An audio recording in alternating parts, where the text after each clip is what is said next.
Welcome to our LPPD Principles and Practices video series. In this video, we'll learn how LPPD practices enabled better design outcomes by thoroughly understanding customer wants and needs in cases from automotive, software, and healthcare industries. Taking the time to truly understand your customer and their context, understanding exactly how your new product will create value for them, is absolutely critical. In fact, it was one of the major findings in our studies in the late 90s. Yet, many organizations still get this wrong. You need to connect with your customer where they are. You need to study them in action, generate multiple hypotheses, test those hypotheses, deselect, combine ideas, and continue to drive to better solutions and deeper understanding. This step is absolutely crucial to the success of your product.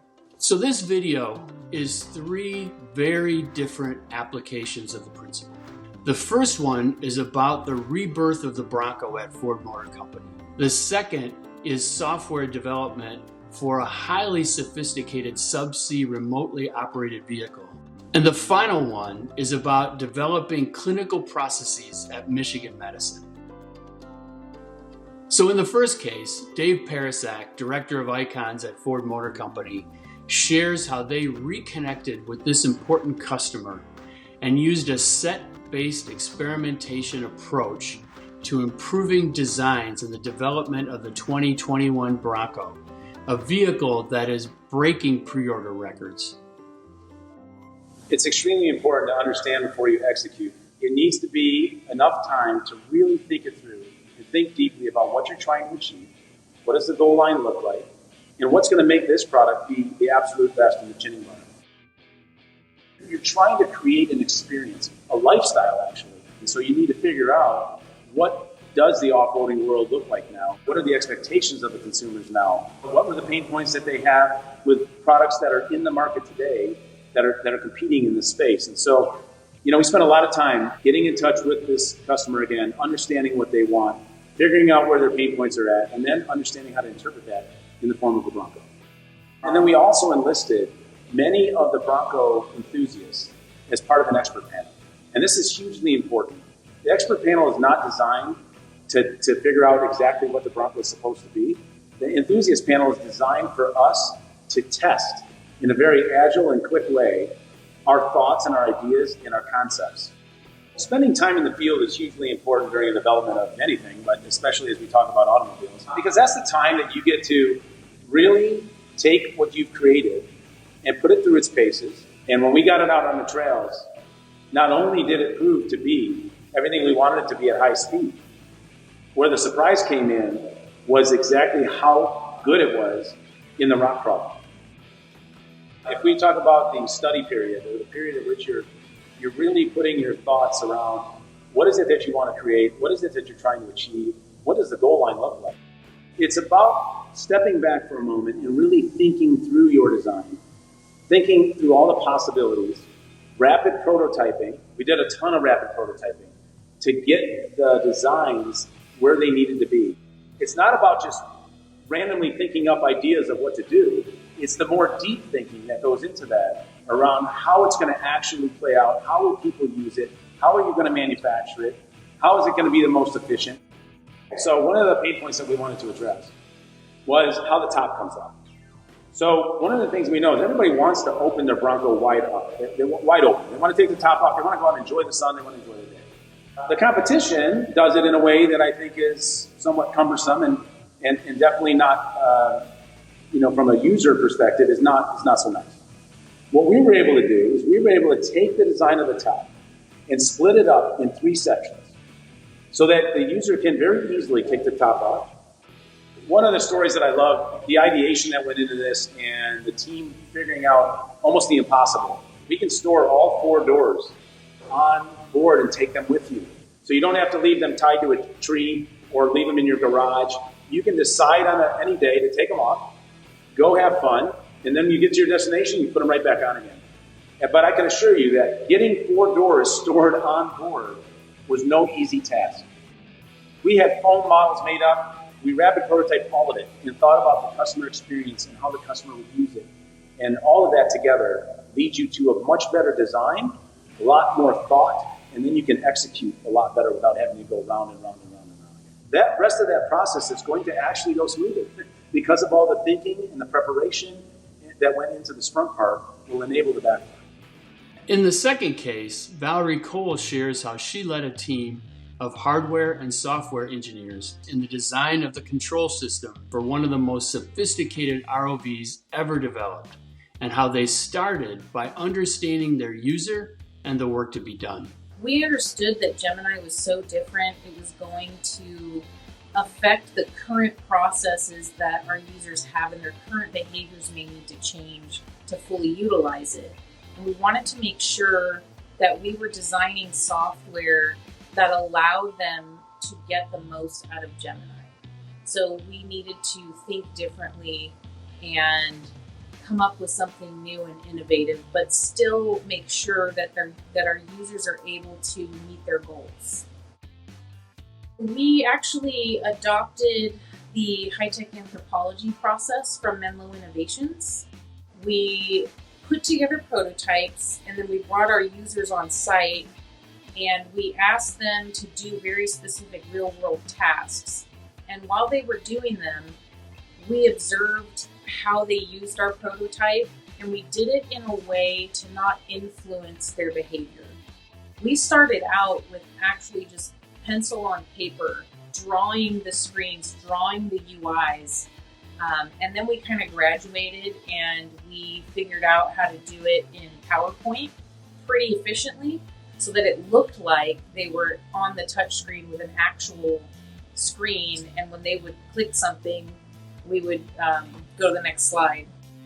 Each time we would do a design experiment, immediately after, we would get together, all the observers would get together as a group and do a debrief, which is where you kind of are just brain dumping everything that you observed, thought of, and we would just put them on stickies and just sort of pile them. We would have larger sheets of paper that we would label with a category we call buckets. After running the experiment through multiple users, we would then look at all of the brain dumps and identify patterns.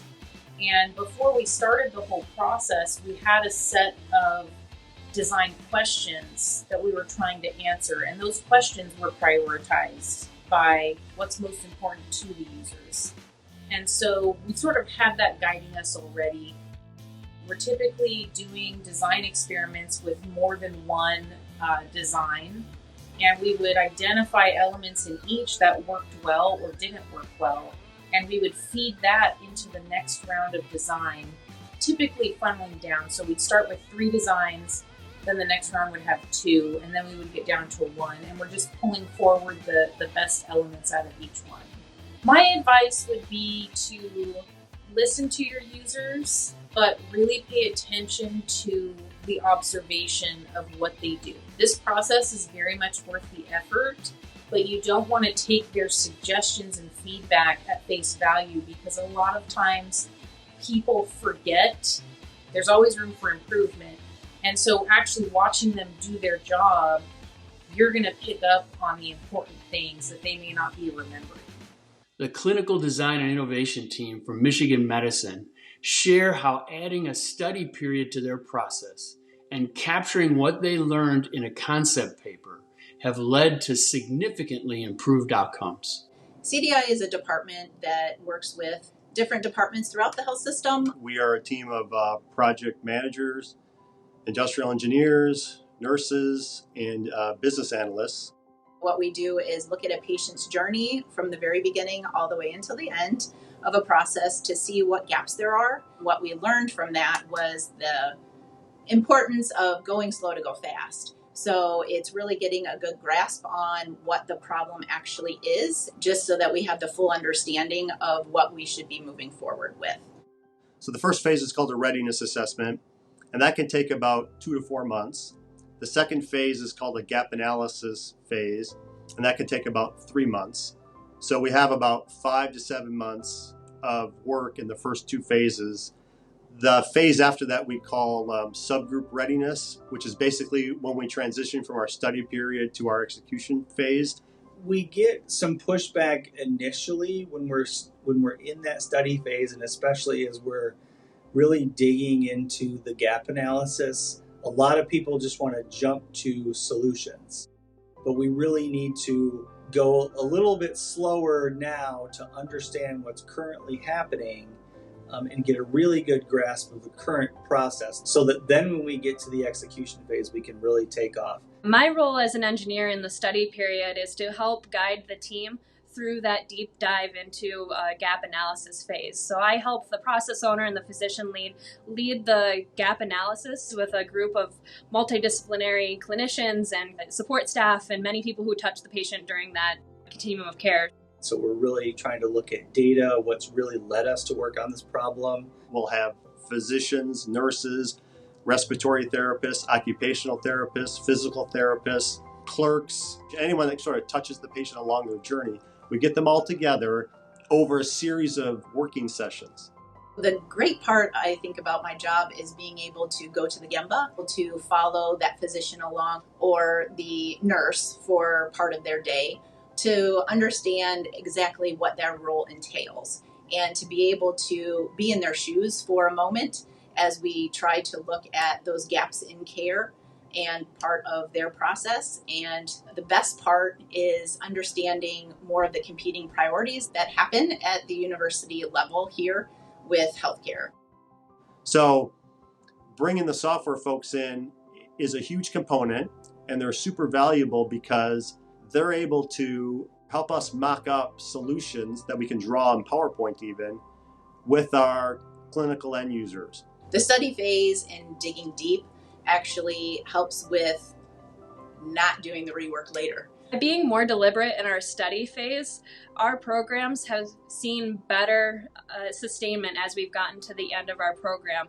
That deep dive into the initial discovery really sets up our improvement work, because we've actually taken the time to slow down, get to that real root cause, and implement a countermeasure that does a better job or more effective job of attacking that root cause. We take our learning, the things that we learned through the gap analysis, and we take that information into a report. The concept paper stands on its own just around all of that discovery documentation. Anything that you learn from the Gemba, from data, from observations, from the competitive analysis, that's all discovery. And getting that down into the one piece of paper is the backbone of that document. So the concept paper actually helps me to organize a program and how we go about doing process improvement. So it helps in the sense of how we can lay out a program and how we can attain our goals. The concept paper does an awesome job of giving us the authority to stay within scope. Sometimes scope creep happens in all of our projects, so this is a document to say, no, this is the scope that we have been approved by our sponsors, and it aligns with the values and the goals of our institutions. The study phase and the concept paper in our work has been so instrumental. I highly encourage anyone thinking about it to definitely give it a shot. It does seem a little clunky at first, but be patient with yourself and go through it just step by step. Think about it in a way that it makes sense for you and your team. You'll have to think about it in a different way that maybe you have seen examples. So be empowered to take those chances and make the changes and use it for a way that works best for you and your team. This video is far from an exhaustive review of LPPD tools and methods. It's intended to capture a handful of practices in very diverse environments, and I hope that it's inspired you to want to improve your development capability. Thanks to our learning partner organizations for sharing their experiences, and thanks to you for watching. For more information about LEI products and services, or joining our learning group of companies, go to leanpd.org or contact us at info@lean.org. The LEI team is committed to improving the way new value is created